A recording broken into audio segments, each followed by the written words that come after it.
Hi guys, Adam at Leighton Vans again. So this is just a quick short video on how to use adaptive cruise. Now we're on the M1, we're in a DSG 204 brake combi with adaptive cruise. Now all we're going to do is activate the cruise control as normal, turn it on. We're then going to set what speed we want, so we're on the motorway, so 70 miles an hour. That is now on. So we're not actually doing 70 miles an hour, even though the cruise control is set at 70. We're doing 52, 53, and that is because the sensor on the front of the van is now picking up the car in front and keeping me at whatever speed he has. If he accelerates past 70, we'll accelerate up to 70 and then stop and stay at 70 miles an hour. If someone pulls in front of me now, we'll drop down to their speed. As well, I can change the distance, so if I want to get a bit closer to that car in front, just knock those two buttons there. That's going to bring me a bit close to the Mercedes in front of us.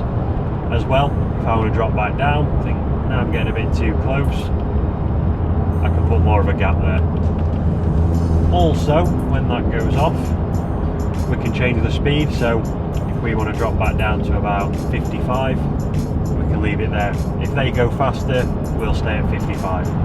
So we've still got the cruise control set at 70 miles an hour. We're following a Mercedes, which is following a truck, so we're doing about 55, 56.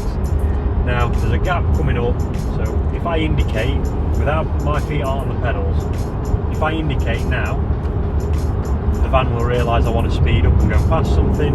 It's then sped up to about 60 and it's latched onto the van in front of us, and now we're staying at his speed. We're just about to go past the Mercedes we were behind a minute ago.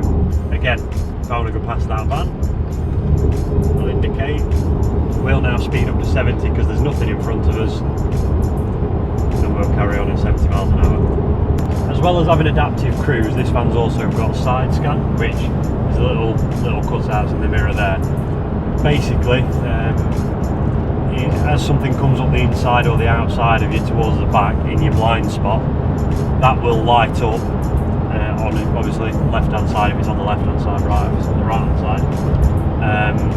As this Range Rover is just going to demonstrate now, it's just come on, so that's now in my blind spot, so that is just warning me not to indicate across, and same for the other side as well. That's a brief overview of the adaptive cruise and the side scan on the T6. Subscribe for more tutorials, vlogs, cool little videos. Yeah, see you there.